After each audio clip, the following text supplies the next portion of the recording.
Live recording. Let's start with safety. April 1st, 2026. It's April Fool's Day, but we don't celebrate April Fool's Day in safety, do we? No. That being said, the board called. We have to work till 10 o'clock tonight. Sorry, Safety Council.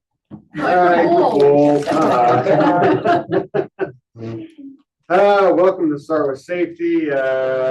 I'm John Wichkowski. I'm the president of the Utah Safety Council. My phone is ringing. It's a toll-free number, so I'm not going to answer it. I'm here to do some housekeeping and get this party started. I just want to announce that we are closed Friday, Good Friday, in celebration of Easter. I want to wish everybody a happy Easter on Sunday. Also want to remind everybody to pay their taxes on April 15th. I want to congratulate JP for graduating. Let's give JP a hand. We have a ribbon cutting that Fabiana is going to tell us all about on April the 22nd. At 11 o'clock, there'll be food and fun and festivities and speeches and activities, and it's going to be awesome. So please make that. Very proud of the work the Safety Council's been doing with child passenger safety. We got a big car seat check up in Davis County at the Head Start program up there on the 18th. So good job. We got MSHA every day. We got traffic every day. We got first aid on-sites going on. So it's a great time to be a member of the Utah Safety Council. So if you're not, you should be. And if you are, thank you very much. We're all doing our part to advance safety and keeping Utah safe. So that's all I have. I'm going to invite Fabiana to come up. I'm excited to have Evelyn here. We were talking yesterday about her bio and introducing her, and I said, I think she didn't include anything personal in her bio, but she's in a bagpipe band. So hopefully she'll talk about she was. So let's make sure she talks about that in addition to the great information she's going to share with us today. So, all right, my time's up. Welcome, Fabiana. Hi, everyone. My name is Fabiana, and today I just have some news about our open house that is coming up on April the 22nd. We will have free food, free drinks. We will be doing a ceremony at 11 o'clock here at the office, of course, here in Sandy. We will have fun activities and a lot of giveaways. So please come and be ready to participate in our activity. Our Tina will be ready to answer questions too. Next, we have our annual meeting awards coming up in September 24th. So we have our nominations open now. So please, if you guys have any questions, call us, email us, our safety email, and you can submit your application or come to the open house, and we will have applications that you can like and just fill it up in the moment. Next, we will have Mary, and she will be talking about some park reviews.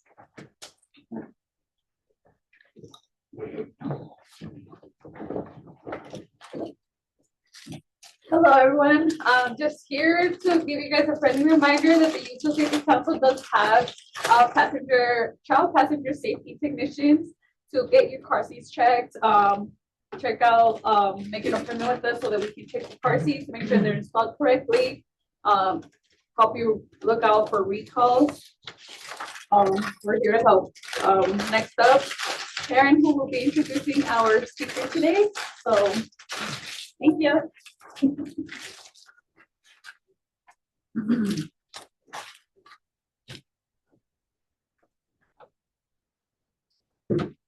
Good morning, everyone. Those here and both online, I have a short announcement for all of you who are online. If once Evelyn comes on and you have any questions, please use our chat box to ask your questions, and Quentin will read them for us. And save all our questions until the end of her presentation, please. So today, on this rainy day, we have with us the pleasure of having Evelyn Partner. Evelyn earned an associate in loss control management while working in commercial insurance inspection. She also earned an associate of science in environmental technology from SLID and a bachelor of science in business management from Western Governors University. She brings over 25 years of OSHA-related experience, including training through the OSHA Training Institute and the National Fire Academy. She worked for the state of Utah from 1996 to 2000 before joining the Utah Labor Commission in 2000. She served as a compliance officer until 2008 and moved up to becoming into the consultation department in 2009.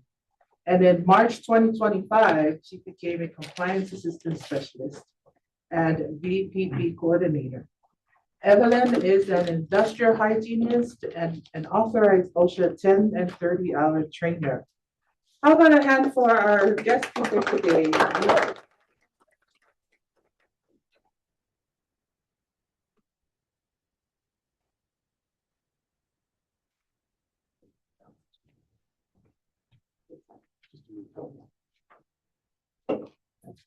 Well, thanks for having me. I have to clarify on the bagpipe band. I actually met my husband at the University of Utah in the marching band. Oh, He plays trombone. I don't play a marching instrument. My main instrument's cello. Marching band and cello don't match. So I was playing cymbals in the drum line. Anyway, that was back in 1979. Since then, we've both played in all kinds of musical groups in the Valley. Right now, we're playing with Murray Symphony. He's head trombone, I'm head cellist. We have a concert next week. So if you like Scheherazade, we're doing that with the Murray Ballet Center. It's gonna be lots of fun at Hillcrest Junior High. So I'm going to talk today about safety and health programs. And this is a huge topic.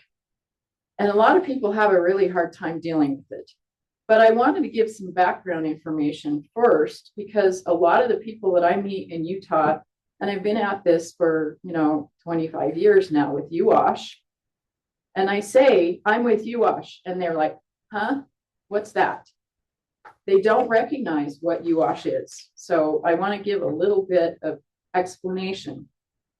Utah is a state plan under federal OSHA. That means there's an agreement with the state and federal OSHA that the state runs the occupational safety and health program in Utah. So UWASH is Utah Occupational Safety and Health. We are a division of Utah Labor Commission. There's 5 divisions. Another one that we deal with a lot at UWASH is industrial accidents. They're the ones that collect all the workers' comp information in Utah. And there is one big difference between federal OSHA and a state plan, the way at least it's run in Utah. And that is, we do not require employers to fill out what federal OSHA calls a 301 form. That's the first report of injury, and you send it to federal OSHA. We don't do that in Utah because it would be pointless. UWASH has access to the industrial accidents database, and they collect all the workers' comp forms in Utah. So why make the employers fill out another form? And if we had them submitted to our office, that would mean somebody else to manage all these forms. So why? When we have access to that industrial accidents database. So that's one big difference between federal OSHA and Utah as a state plan. So by the way, about half the United States and territories have state plans. A lot of them are out west here. Everybody west of Utah is a state plan. So Arizona is a state plan. Wyoming and Nevada, those are the ones that are next to Utah. Idaho and Colorado are federal OSHA states. So if you have a serious injury or death accident, you're required by Utah, UWASH, to call it into our office within 8 hours. And by the way, Utah's been a state plan since 1985, so a while. And I just want to make sure everybody understands that, because a state plan is required to be at least as effective as federal OSHA. We're actually more effective than federal OSHA. But every state plan runs it a little differently. Utah, we adopted the 1910 general industry and 1926 construction books of federal OSHA. So I brought my 1910 to show you. Here it is. It's a pretty big book. So we enforce this just like federal OSHA does. We go by their letters of interpretation. Everything in this book applies in Utah. And when the feds update it, we adopt those updates. So if it's a federal OSHA standard, 1910 or 1926, it applies here in Utah. However, we also have some Utah codes that actually predated OSHA. So to find those, you go on the Utah Labor Commission website and then look at laws and rules. They're at the very top of the website. There's a thing you can click on that says laws and rules. And that will take you to the Utah codes that we also enforce in Utah. So it's up to the employer to know which of these standards applies to them. Because if you're in business, then you should know what laws apply to you and your employees. It is not required for most employers to have an actual written safety and health program, but there are some standards like 1910. If you require your employees to wear respirators, for instance, that standard says you have to have a written respirator program with a person that is appointed to be the administrator of that program. So some of the standards require that kind of thing, and not all businesses are required, but I highly recommend businesses put into place a written safety and health program, because how do you know and how do you inform your employees how we're going to operate for safety and health if you don't have it written down? You also need to be consistent. And without it written down, how can you be consistent? So today we're going to talk about safety and health programs. And one of the things I have run into many, many times over the years is employers who say, I don't know where to start. Well, here's one of the really cool things about UWASH. We have a whole side of the office that is free, confidential. They don't tell compliance who they're working with. They don't issue citations. And it's a free service available to any employer in Utah. All you got to do is ask, and that's called consultation. And they have templates they can let you use and customize to your business. So you don't have to start from ground zero. You can use a template and then modify that so it fits your business. I'm going to start by talking about two really widely used systems to address safety and health problems: the SMART program and then Plan, Do, Check, Act. So the Plan, Do, Check Act is actually the one used by the ISO 14001 program. That's the International Safety and Health Program. And then we're going to talk about the VPP outline. So VPP is a program that I am the administrator of for UWASH now. And it is actually an award that was started 44 years ago by federal OSHA, and it's given to the best of the best employers. So they have a whole program outlined that I'm going to go over, and it's really a good program. You don't have to have a VPP award to use that outline. It's great if you want to be a VPP program, awardee, just let me know, and we can work on that. So the keys to a successful safety and health program, and I cannot emphasize this enough, management has to start it. It has to come from management. You cannot run an effective safety and health program from the bottom up. You just can't. No matter how dedicated your employees are or your supervisors are, if the management isn't behind it, you don't have a program. Why should the management care? Because your most important raw material at your job, at your workplace, is the people. Nothing happens at a workplace without people. So take care of your people, because they are your business and they're important to your business being successful and profitable. So top management needs to value the employees' safety and health at work. And also, you can't just say, yeah, we value it. Here, make a program, do that. The leaders have to actually walk the walk. Because if you're not doing what you say your employees should do, why should they do it? You have to believe in that program in order for your employees to believe in it. You must model your program. Also, the middle management has to actively support it too. I've seen programs where the top management said, okay, this is our safety program. And then it got down to the middle management and they're like, yeah, whatever, I don't believe in that, and toss it aside. It doesn't go anywhere. So you have to have, through the whole organization, believing in the program and supporting the program. And then you have to have the resources. It's not cheap to run a safety and health program. It does cost money. You have to have that as a budget line item and provide for it. And don't look at it as an expense. Oh my gosh, this is expensive. You should be looking at it in the long term.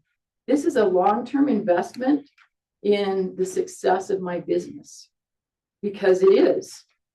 It's a very important investment in your business.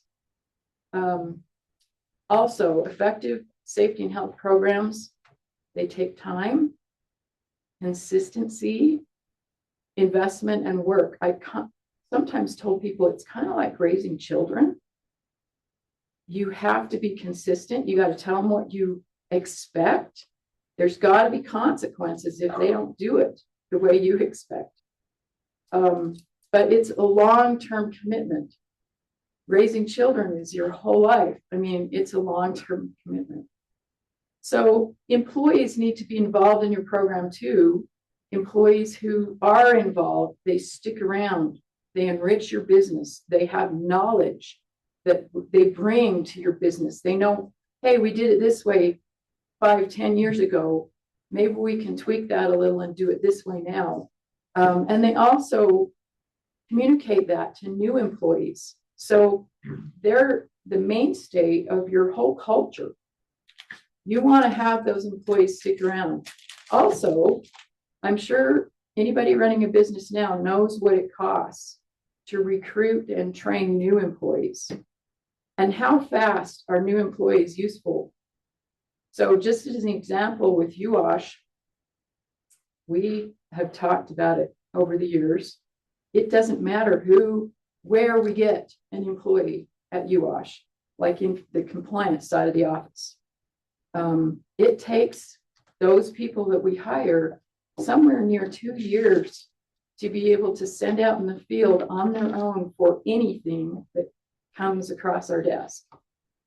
And it's because they got to learn this whole book and all of the construction book too, and all of the letters of interpretation and how things are done. How do you work with lawyers? How do you work with employers?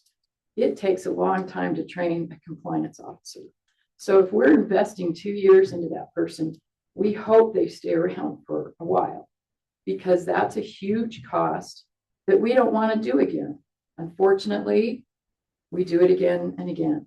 So if you have a business, you know what it costs to recruit and train people. It's expensive. Also, the statistics prove out that one of the biggest groups of people that suffer injuries and illnesses at work are the first, brand new people, because they just don't know or they forgot. So new people tend to cost a lot of money in workers' comp. And if you've got a big claim in workers' comp, that's going to up your premium for at least 3 years, if you're lucky. So that's another consideration of what does it cost to hurt people. Let's see. Also, being willing and able to do the work. If you've got employees that are non-committal, or maybe they're mad at the company, they're not going to do their best work. If they feel like the company's not taking care of them, why should they take care of the company? So that kind of an attitude can actually spread. to other employees at the company, and that's a problem with your whole company culture. And that goes on to your customers. If the employees are non-committal or even antagonistic towards your company, are they going to treat your customers well? The customers probably will get the feeling that they don't like this company, and word of mouth spreads. So all of those things are big issues with money making at your company. So I'm going to talk about two methods that are used to look at safety and health issues at workplaces. And I'm going to use a really common workplace hazard that causes a lot of safety and health issues, and that's trip, slip, and fall hazards. So there's a picture there of a person walking through a trip hazard. So the first one we're going to talk about is the SMART plan, and they have that acronym to try to help people remember what it is. So SMART stands for, I'll go back to here, specific, measurable, achievable, relevant, and time bound. That's SMART. So specific, you can't just say, okay, we're going to have 0 recordables. So what they're talking about is 0 recordable incidents on your OSHA 300 form. So why is that not a good goal for a workplace? Anybody have any ideas? Why would I not want that as a goal? 0 recordables. Does it give you anything specific to work towards? Yeah, it's not specific. Also, that's a lagging indicator. It's telling you what happened in the past. I can't fix anything that happened in the past. It's not really something I can have much control over. And this is one thing I tell companies, don't worry about the recordable thing. Because if you have all the other stuff in place in your safety and health program, that recordable number will go down without you doing anything about it, because it's a lagging indicator. It's telling you what happened in the past. It's a good thing to say, yeah, we'd like to have 0 recordables, but you got to have something specific to work for.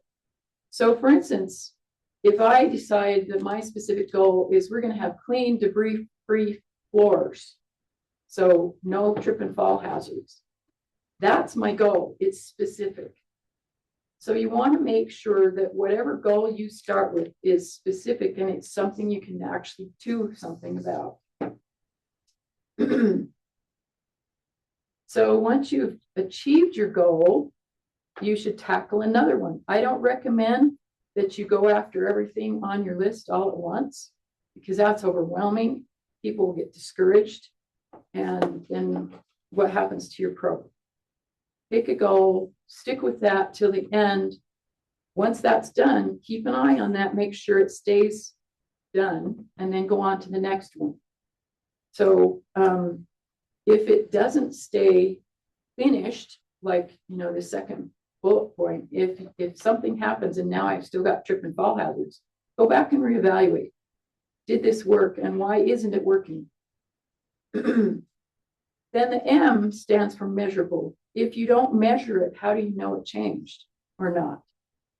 So you have to document, how is this changing? What are you doing to do something about this goal? If we're trying to make trip and fall hazards go away, then I better be documenting, looking at the place, inspections, people picked up debris, anything that you can to document it. You have to document it so that you can compare like before and after. Then you might have to use training to show people why. People have to have the why. Why are we doing this? If you don't give people that why, then they're not going to buy into the whole idea of doing it. And, I've done that myself. I used to work for McDonald's when I was in college, and I had a manager that said, Evelyn, you're a really good worker. Everything you're doing is great, but you ask why too often. And they come back to that was, I needed to know, why am I doing this? Is it worth my effort to do it? And that's true, I think, of most people. They want to know, they want to understand, why is it you're expecting them to do that? So make sure that people understand why. So this third bullet point I've got up there, tell employees, if they're seriously injured, did they know that, okay, while you're home recovering from your serious injury, you're going to get paid 2/3 of what your pay is? How many people can function on 2/3 of their take-home pay?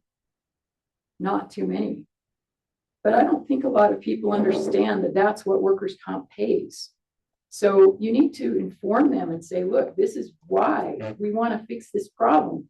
We don't want you at home on 2/3 pay. So they need to understand that.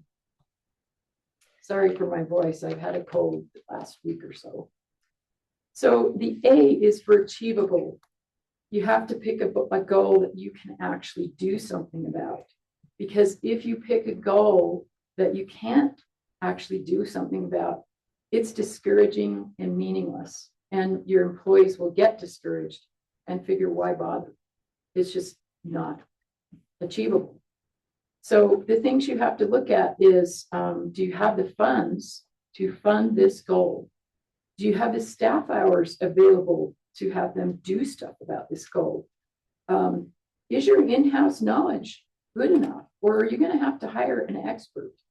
So you need to evaluate all that stuff while you're trying to pick your goal. And also, nobody is too important to help with the goal, and that includes the CEO.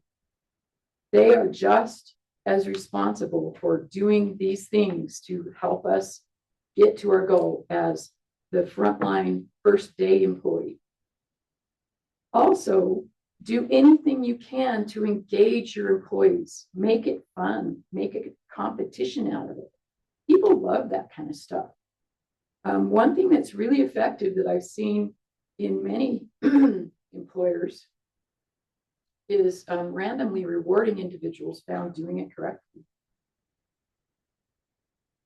The thing that I would caution people, though, is don't set up a reward program that is counterproductive. So, for instance, a really large employer, who I won't name, but they have a distribution center out in Corinne. We got a complaint. This is back when I was a compliance officer, and I was assigned to go back out there to look at it. And the complaint was the employer was discouraging people from reporting injuries or illnesses. I got out there and I interviewed a bunch of employees and found out it wasn't the employer that was doing that. The way they had set up their reward program was what was doing it. The fellow employees, the peer pressure from everybody in their department, that's what was restricting them from reporting injuries. And the reason was, if that whole department was injury-free for the year, everybody's name was put into the drawing at the end of the year. If anybody reported an injury, that whole department got taken out. And the drawing was for a wave runner. I don't know what those cost, but I'm thinking it's like $5,000 or $6,000. Anyway, that is not an appropriate program because it discourages people and it creates the peer pressure to discourage people from reporting injuries and illnesses. So be real careful how you put that together. So the R is for relevant. Does this really mean anything to our workplace? So remember, we're trying to reduce trip and fall hazards. Is that relevant to our workplace? Absolutely. Any workplace you're in, that's one of the biggest injury causes there is trips, slips, and falls. So make sure that it's relevant. Also, you might want to take a look around the rest of the place and what kind of hazards are you just walking by every single day? So this is actually a picture from one of the places I was doing a consultation visit at. Can you tell what the issue is? This is the warehouse. I saw several of these, by the way, in this warehouse. Most people don't realize that it is not okay to use a wall box as a pendant extension cord, and you shouldn't be tying it around the post. So there's no strain relief on that wall box. And those wall boxes have what they call knockouts. And those things collect dust and dirt and all kinds of stuff inside. And some of that stuff can conduct electricity. So you could possibly electrocute somebody with a wall box like this. Anyway, watch what you're walking by every single day and make sure that you're inspecting the place as it should be. Also relevant, and this relates back to the measurable part of this, you might need the measuring to justify, yes, it's relevant. Also, you may need training to get people to understand, why is this relevant? Why is that wall box a problem? Most people, you know, I've actually seen these put together in extension cords that they lay on the floor. You can't use that for that. There are ones you can use, but not that kind. Anyway, that requires training for employees to understand what's wrong with this picture. And then also, if the employees don't understand, you won't get participation. So back to, they have to know why. So the T is for time bound. If you don't give it a deadline, nothing will happen. So you need to give that goal a deadline because you want it to get done.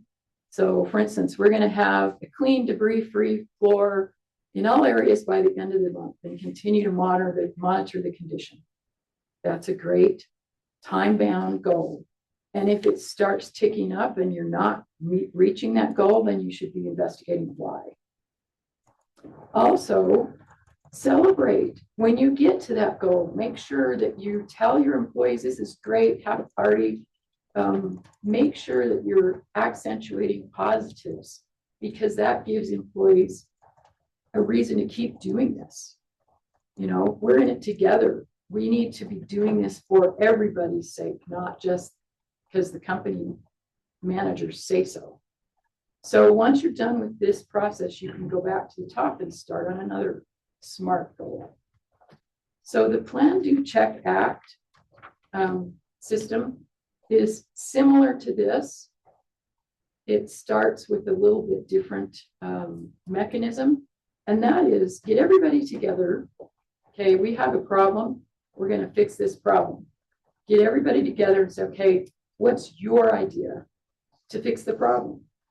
It's actually a proven fact that decisions and plans that get done by larger groups of people turn out to be a better plan because you get more experience and brains in on what's the problem and how to fix it.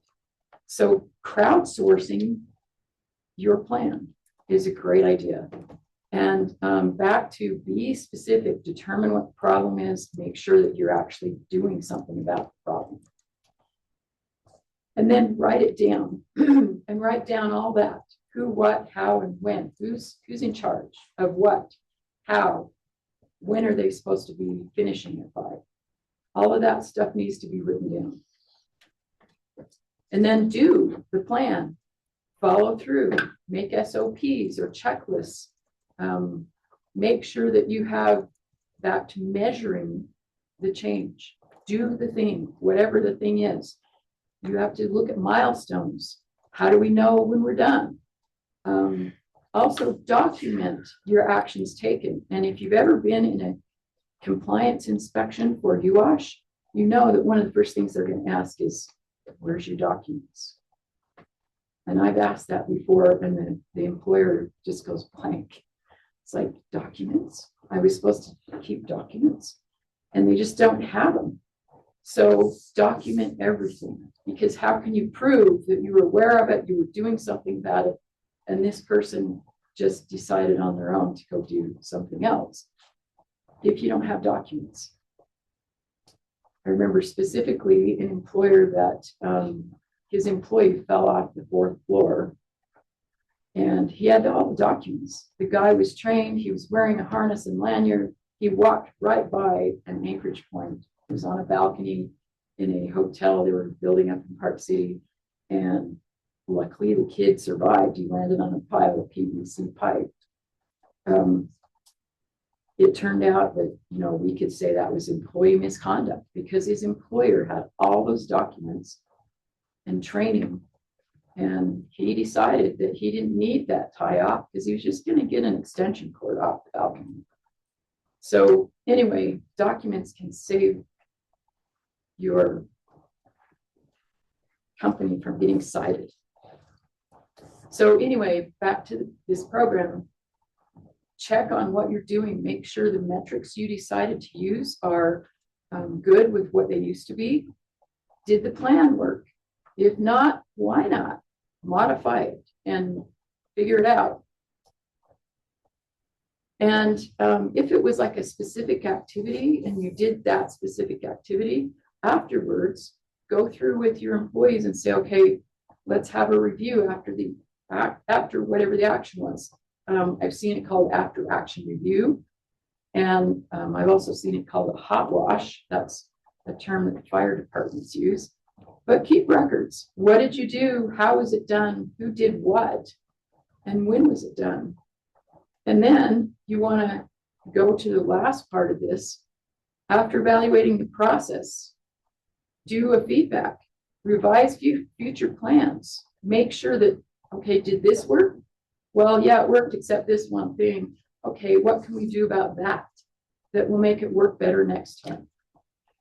So that's why this is a circular action. Plan, do, check, act, and then go back to plan. Keep doing that circular motion and it will continue to make your safety and health plans better. The key is teamwork and communication. Include everybody. Make them part owner of this whole thing. And that's true of any safety and health program. So we're going to talk about the core elements and the distribution elements of the VPP program.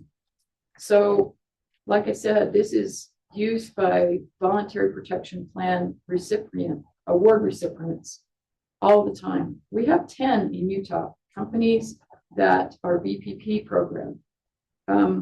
This is geared towards more large programs. So VPP is 250 employees or more company-wide. If you're interested in a smaller version of this, talk to the consultation group. They run the same kind of thing called SHARP for small employers and public employers, but it's still the same kind of safety and health program. So the core elements, there's 4, these are listed here: management, leadership, and employee involvement. Without those 2, there's no plan. You cannot have a plan without those 2 and together working, not separately. Then worksite analysis. You have to analyze the worksite. What are the hazards of this worksite? And you may need some professional help to point out your hazards. So that's another thing consultation can help with, because those people in consultation, that's what they do. Most of them, like I did, came through the compliance side of the office and then went to consultation. Then hazard prevention and control. Okay, we decided what are our hazards. How are we going to control them or prevent them? That's a whole nother section. And then the D is safety and health training. You cannot have employees know what to do without training them on all of this. They have to know, what is a hazard? What do I do about it at work? How do I keep from getting killed by it or hurt by it? So these are all important. These are the subheadings or the main headings. So we're going to go through the different sub elements. So here's the management commitment. Safety and health protection. What the policy is. They have to have a written policy that supports safety and health and have goals, objectives, and planning. And then you have to have visible top management. I've talked to a lot of VPP companies where the manager, the head honcho in the place, goes and walks the floor at least a couple times a week and talks to people and says, how's it going? So that's really important because if they aren't visually supporting your program's going to die.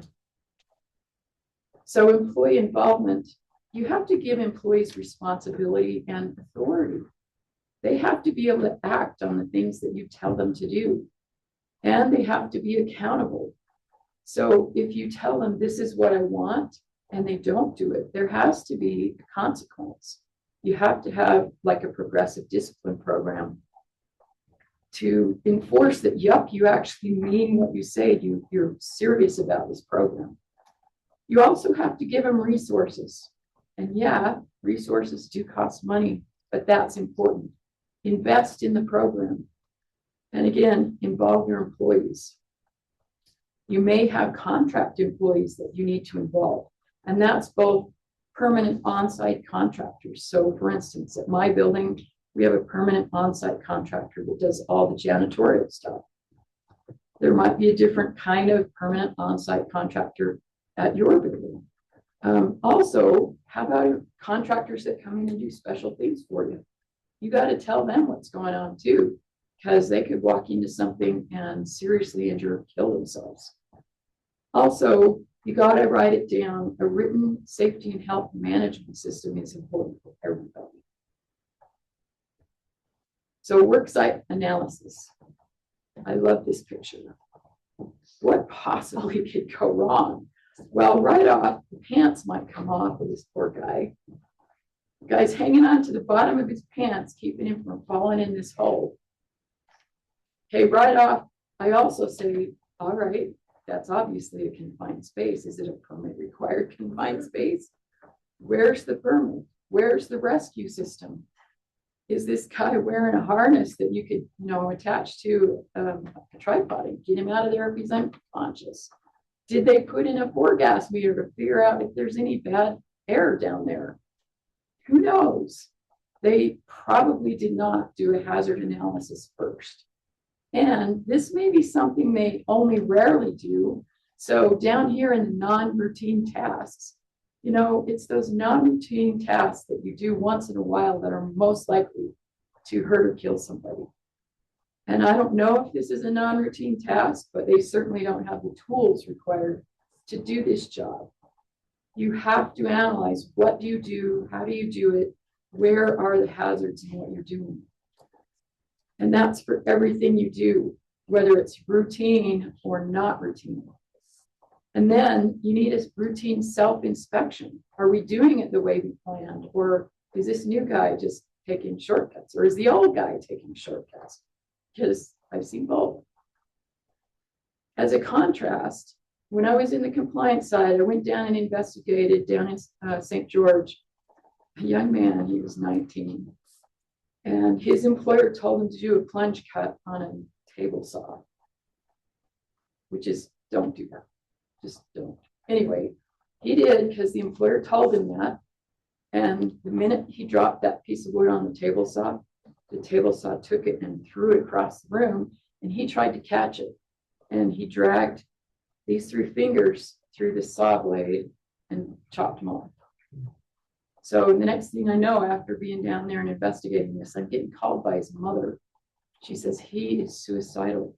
The things he likes to do are rock climbing and guitar playing. You can't do that with these 3 fingers missing. So, I tried to give her some information and suggested, well, I'm a musician. I've seen people without these 3 fingers playing other instruments. Try that. I don't know what to tell you about rock climbing, but I know that there are handicapped people that do rock climbing. See what you can do to get him into something like that. Just totally sad. And then to contrast that, I was called out to an identical injury up at Lagoon, and it was the head of the maintenance department. Tried to do a plunge cut on a table saw and did the same thing. So the extremes are, this one kid was brand new at this. The guy at Lagoon knew better. He told me he knew better. Why'd he do it? Well, I thought I could get away with it. Those 2 extremes, you got to keep an eye on. But anyway, make sure that your program covers that and do routine self-inspections. Then investigate all near misses and accidents. Get your employees to tell you about these things. If you don't hear from them about it, then you don't know about it. Also, do trend and pattern analysis. That's back to keep records. And then hazard prevention and control. Do you need certified professional resources? So one of the ones we see the most is industrial hygienists. How do you know what you're being exposed to in the air if you don't have any kind of quantitative data? So do those things. Hazard elimination and control methods. If you're familiar with the hierarchy of controls, that's what this is. And I just like to tell people, don't depend on PPE. If the PPE goes out, you're now exposed to whatever that PPE is trying to keep you safe from. And if the PPE fails, there's the hazard still. That's why you have all those other things you should be doing first. And then if you're subject to process safety management, that's one of the standards in 1910. It requires the most documentation of any standard I know of in this book. I mean, whole tables full of documentation. So make sure you find out, are you subject to process safety management if you have any chemicals? And then you should also have an occupational health care program. One of the ones I see in BPP sites now is an on-site physical therapist. They're helping people to prevent ergonomic injuries before they happen. And that's great. Glad to see that trend. Prevention, predictive maintenance. Don't let things just wear out and go bad. They might pick the absolute worst time to break, like when you're lifting a heavy weight and the crane fails. Don't allow that. Do the preventative maintenance. Put it in a schedule. And then track your hazard corrections and emergency preparedness. A lot of employers are not actually required by 1910 or 1926 to have a safety emergency preparedness program. There's only a few of them that require that. I'm telling you, have it in place and practice it. So safety and health training, back to, you've got to tell people, what are the hazards? How do we prevent them? What should you be doing to keep out of it? I like this picture I found on the internet. Danger, flammable gas, and the guy's smoking. We see stuff like that. It's amazing that people do this stuff, but they do. And it's just, I can't fathom why. But anyway, training is important to everybody. Even the top guy needs to know what the hazards are and how come they're a hazard. If he doesn't know, he won't be in favor of giving you resources to fix it. So, like I said, you cannot run a safety and health program from the bottom up. It's got to be from the top down.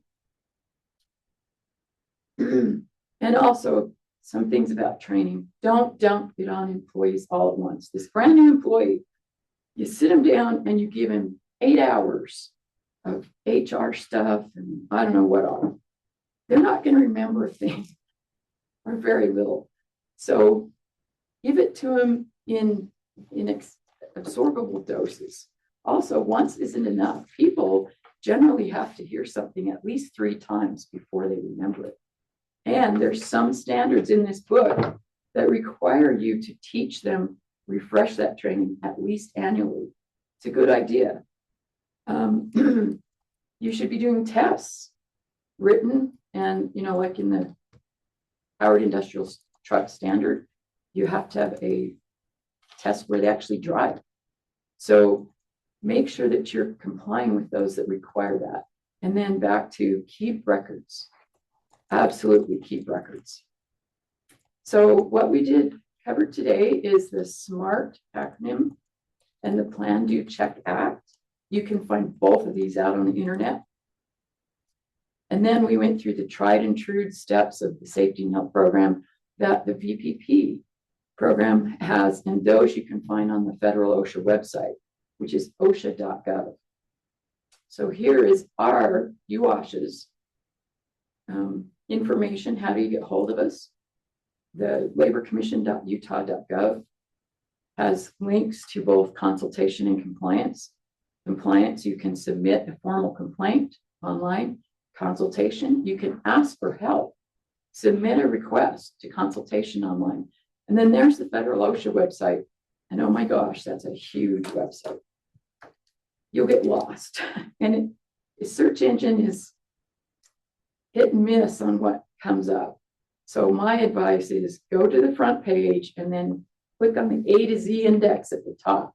All of the topics drop down, click on the one you want. Because I've been lost in that page many times. And I'm like, what the heck does that have to do with what I'm looking for? And that's what the search engine comes up with.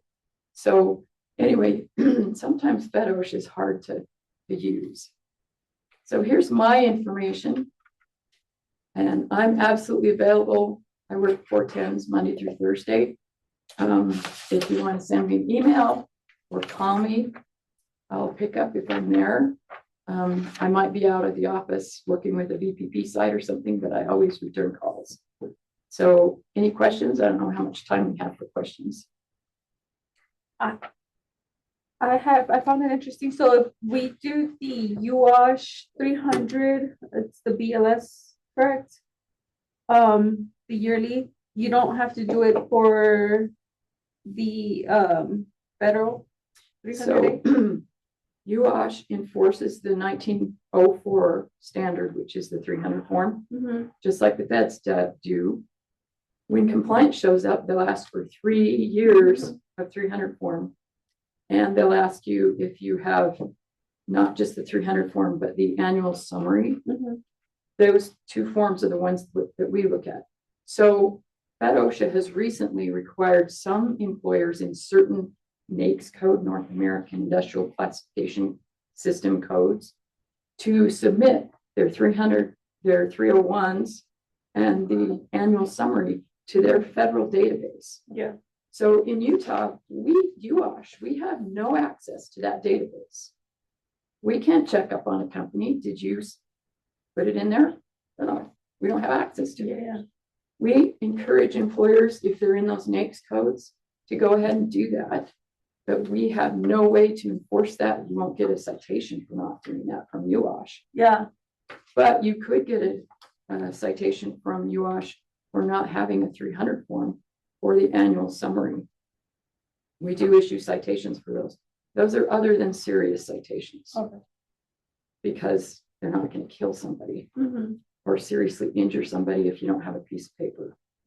So yeah, you can get a citation for that. In Utah, we enforce those. Any other questions?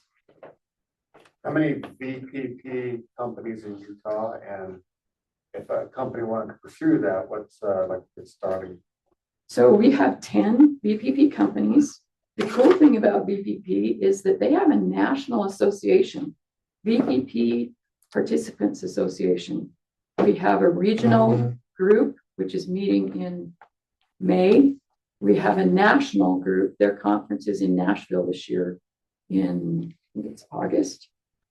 And they are like the support group for VPP companies. They are for people who want to be VPP and people who are VPP. If you're interested in that program, all you got to do is contact me. And I can help you understand the program and how to get there. I can also point you at some mentors from the current VPP companies.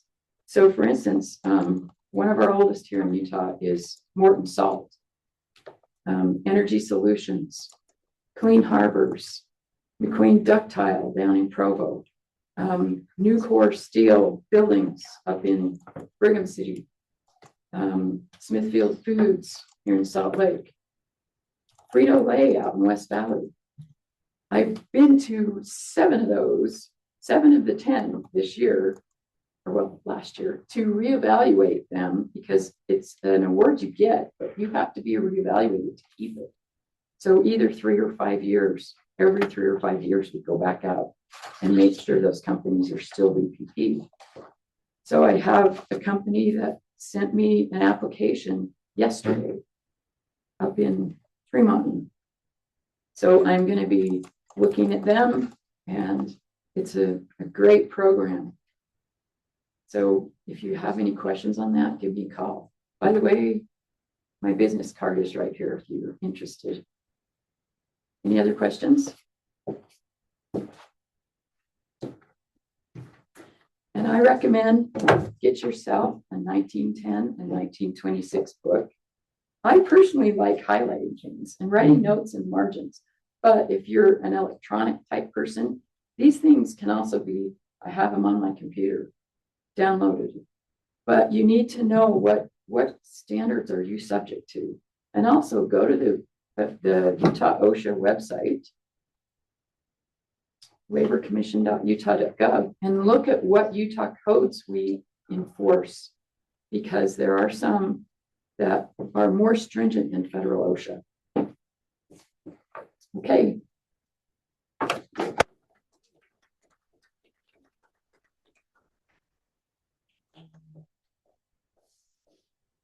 Hey, everyone, how about one more hand for our December meeting? Appreciate that very insightful presentation, Evelyn. We hope that our listeners and those who are tuning in from different companies here in Utah have absorbed some of that great information from Evelyn. And again, her information was on our slideshow, and you can find her at UWash. If not, you're more than welcome to come to Utah Safety Council, and we can connect you to our friends at UWash. Next, we will have our next Start with Safety will be on May 5th at 10 a.m. And it'll be on safety and technology using AI and apps to stay safe. Until then, everyone, it's raining out there. Stay warm, stay dry, and stay safe. Have a good day.